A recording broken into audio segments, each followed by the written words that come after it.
Hey guys, it's Bobi, aka Paginator, and it's time for November TBR Retard.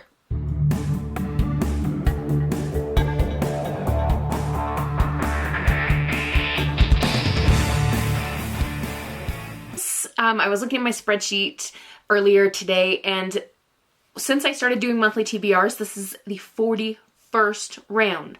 I've played all different versions of TBR games and stuff, but holy cow, 41 months.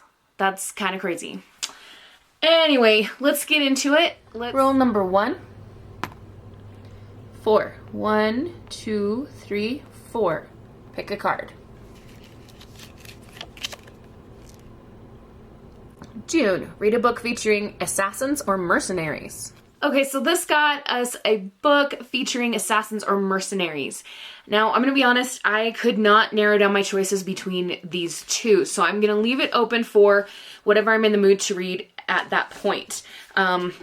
October was a month where I read maybe half of the books on my TBR because of craftowing and football and school and overnight field trips with kids and family visits and parent-teacher conferences and football and a lot of yearbook stuff and football.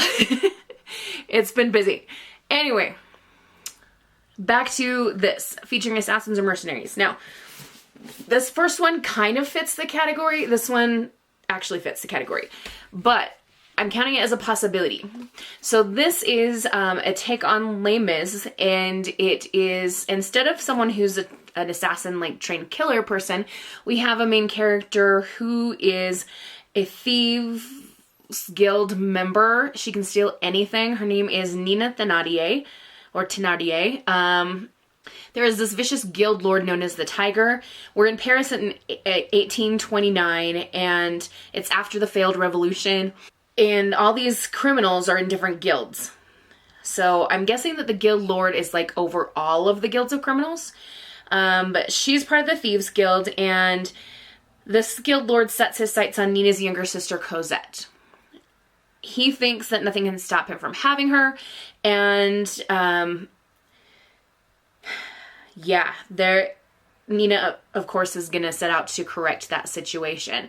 I'm going to let this count as a possible assassin and mercenary because it feels like she is kind of a mercenary for justice, and if she has to kill this guy, she's absolutely going to. The second choice is Year of the Reaper by this author's name here that I don't know how to say. So I'm going to read the synopsis on this one. 3 years ago, Lord Cassia disappeared in the midst of war on a mission entrusted to him by the king. Since then, a devastating plague has swept the land, leaving countless dead and the kingdom forever altered. Having survived a rotting prison cell and a merciless illness, Cass, now 18, wants only to return to his home in the mountains and forget the past horrors. But home is not what he remembers.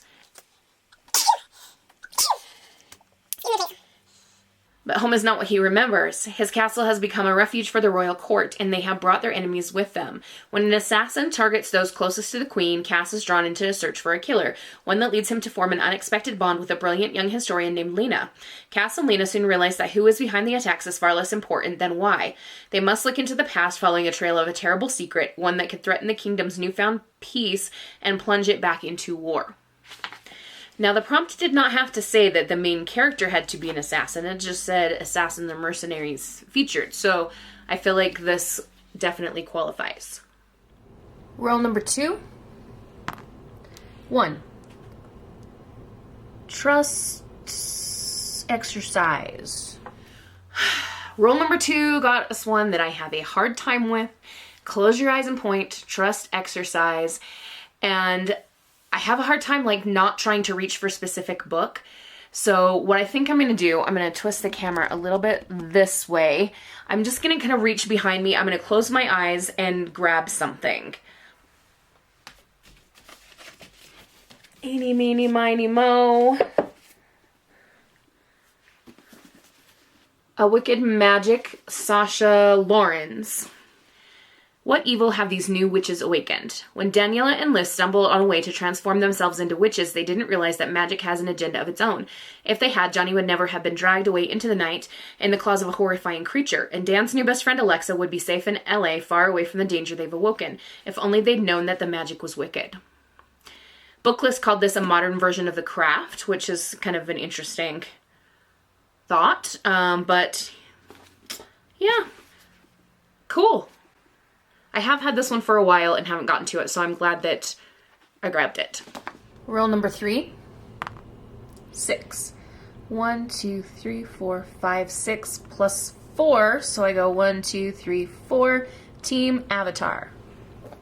Rule 3 got us Team Avatar, which is a friend or family member pick. And I reached out to someone I knew would message me back quickly because I was like, I'm always worried they're never going to get back to me. So I messaged my friend Andrea and I just took a picture of 3 books, and she immediately replied that she wants me to read Prince of Thorns and Nightmares by Lindsay Miller. This is part of the Disney Princes series. The first one they did was Prince Eric from The Little Mermaid, and now we have Prince Philip from Sleeping Beauty. So let's see what this says. Once upon a dream was just the beginning.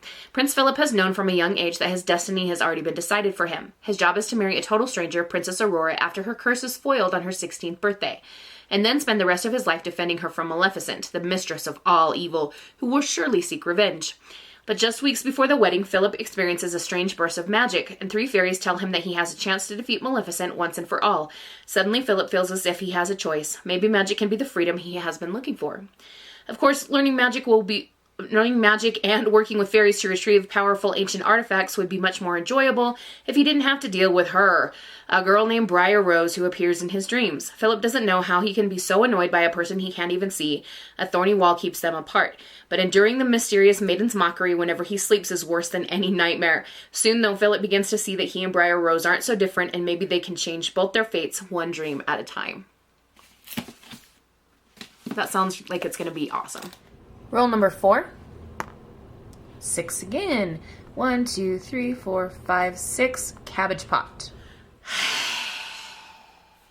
Well, I knew it was going to happen. We got the Cabbage Pot. Here is the Cabbage Pot hat.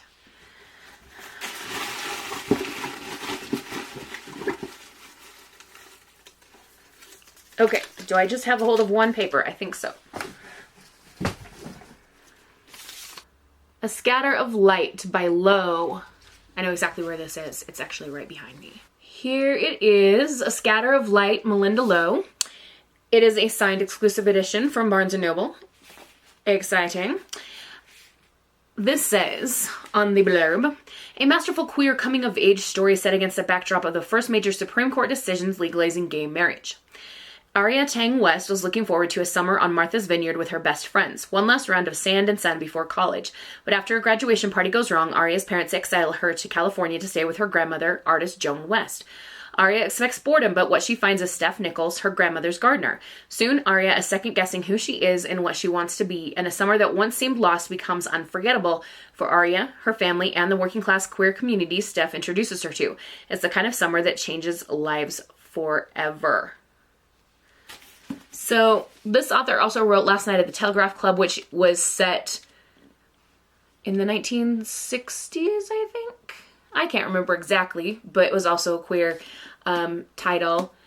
And so if you're looking for a queer young adult, look for Melinda Low. She's a good writer. And there is her signature. Rule number 5. 1. Pick a card. The Desert. Read a book that includes a topic of mental health. Rule number 5 got us The Desert, a book that includes something to do with mental health. And I have this book that I've had for quite a long time. It is called When Elephants Fly. I got it from a bookstore called The Book Table in Logan, Utah. I remember buying this, and it is about a girl who's worried that she's going to become schizophrenic. It says, T. Lillian Decker is a high school senior with a 12-year-old plan. Avoid stress, drugs, alcohol, and boyfriends, and take regular psych quizzes administered by her best friend Sawyer to make sure she's not developing schizophrenia. Genetics are not on Lily's side. When she was 7, her mother, who had paranoid schizophrenia, tried to kill her. This is going to be hard, I can tell. Ugh, emotionally.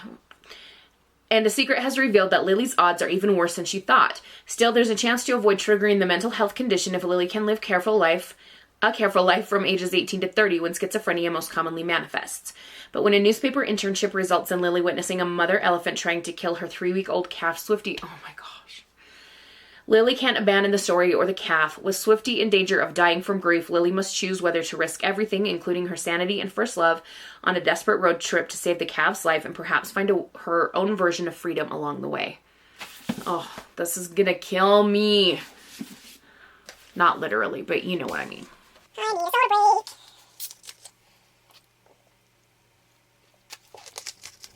Roll number 6. 1. Another card. Earth Kingdom. Word Earth in title or Earth/planets on the cover.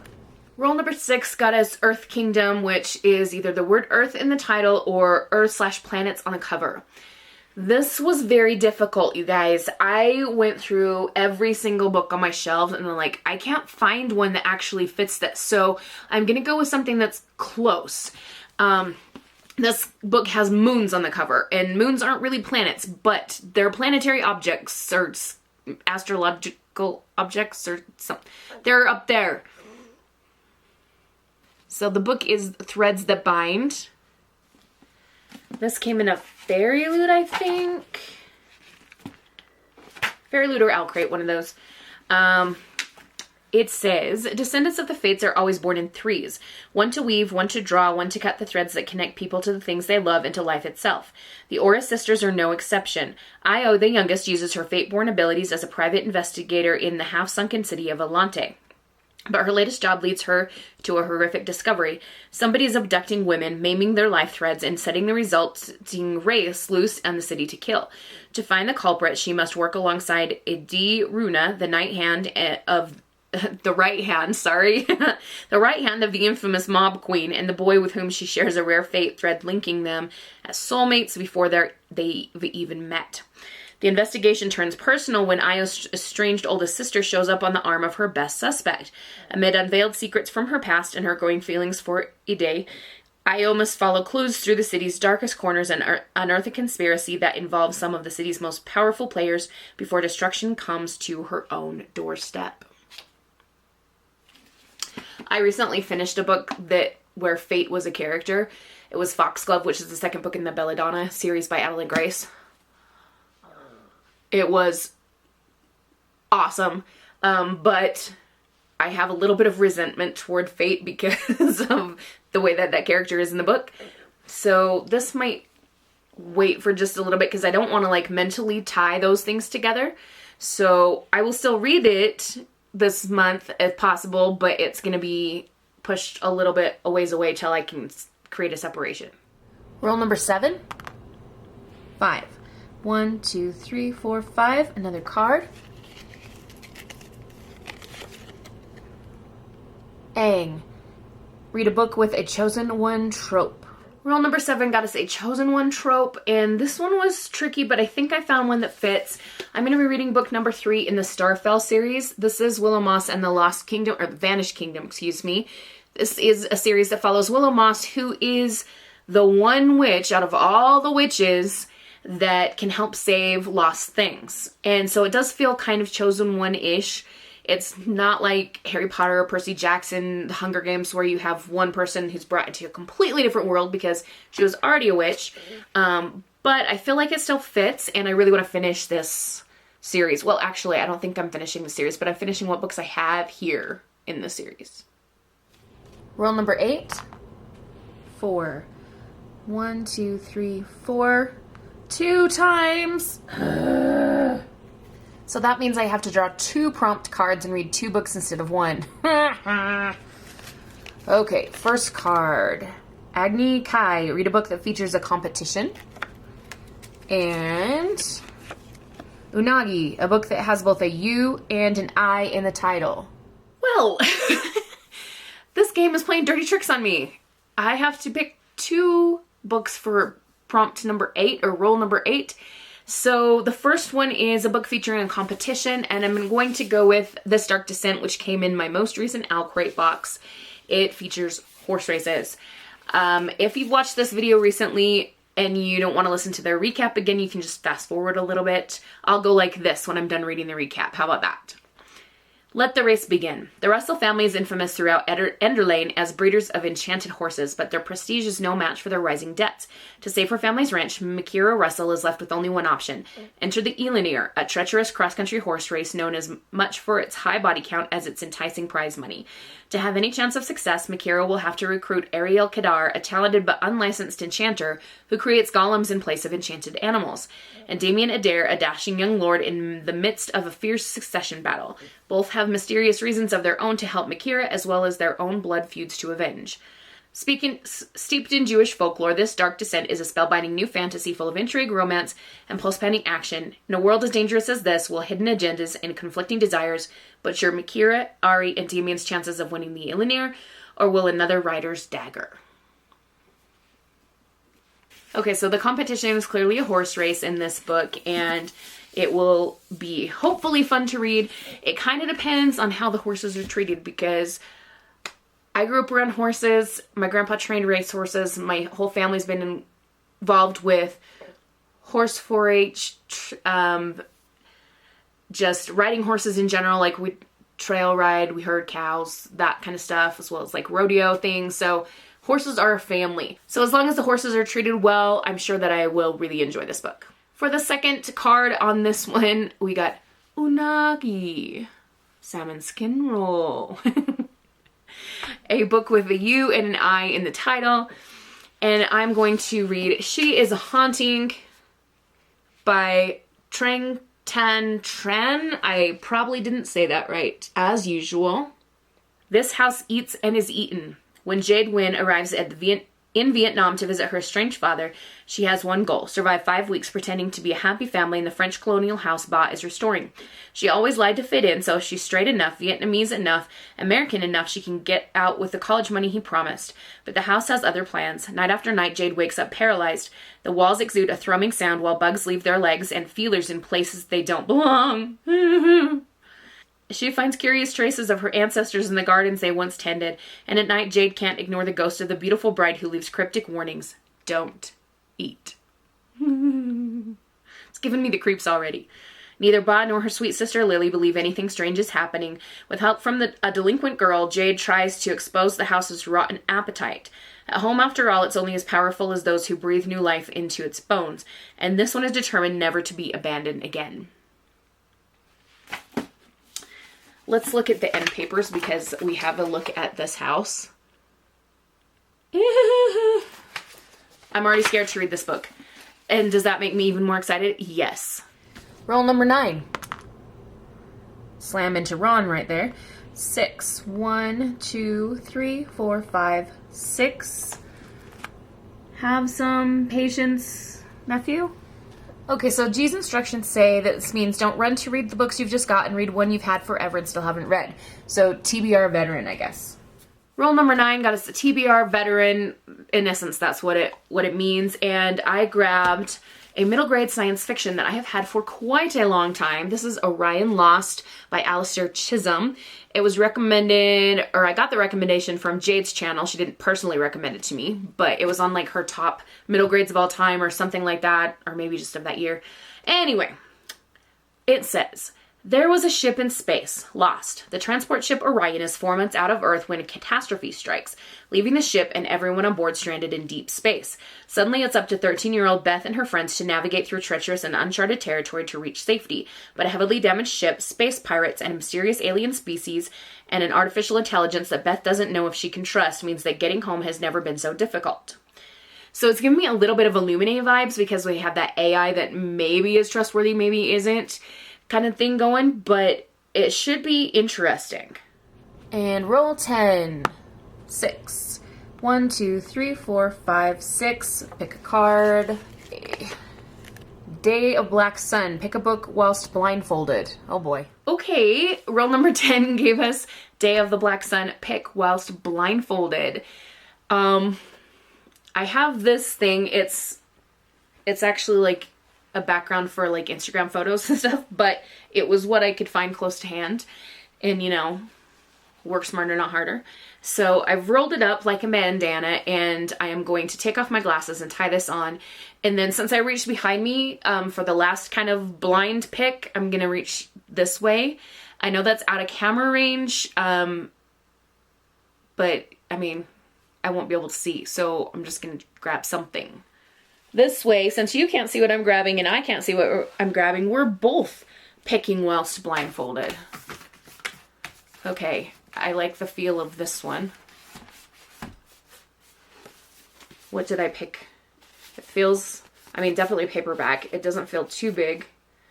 What, do I remember what was on that shelf? Okay, let's see what we got. Ah, the Amelia 6. This is by Kristen L. Gray. This is actually one of the books that has come in Once Upon a Book Club box, so I do have a box of gifts that goes with this, which will be fun. And this is something to do with Amelia Earhart, I think, if I remember right. Let's reread the synopsis. 11-year-old Amelia Ashford, Millie to her friends, if she had any, that is, doesn't realize just how much adventure awaits her when she's given the opportunity of a lifetime to spend the night in Amelia Earhart's childhood home with 5 other girls. But Millie's mom is a pilot like the famous Amelia, and Millie would love to have something to write to her about if only she had her address. Oh, that... Once at Amelia's house in Atchison, Kansas, Millie stumbles upon a display of Amelia's famous flight goggles. She can't believe her good luck since they're about to be relocated to a fancy museum in Washington, D.C. But her luck changes when the goggles disappear and Millie was the last to see them. Soon fingers are pointing in all directions and someone falls strangely ill. Suddenly, a fun night of scavenger hunts and sweets takes a nosedive and the girls aren't sure who to trust. With the blizzard raging outside and a house full of suspects, the girls have no choice but to band together. It's up to the Amelia 6 to find a culprit and return the goggles to their rightful place, or the next body to collapse could be one of theirs. Wow, I've got quite a variety of books to read in the month of November. I am kind of excited. And Craftoween will be over, so I'll have more time to read. And after November 10th, football will be over. Whether we go to state or win or lose or whatever, it's gonna be over by that point. Don't get me wrong, I absolutely love football and my students, but holy cow, is it a lot of work. But back to the books. I don't know. Have you guys read any of these? If you have, let me know what you thought about them. Please, no spoilers. Be nice. And I guess I'll see you in the next video. I hope you're enjoying Craftoween still. This is going to go up in the tail end of October, so there are still a few more videos coming out. And yeah, that's going to be it today. Have a wonderful, magical, and bookish day. Happy reading. Adios.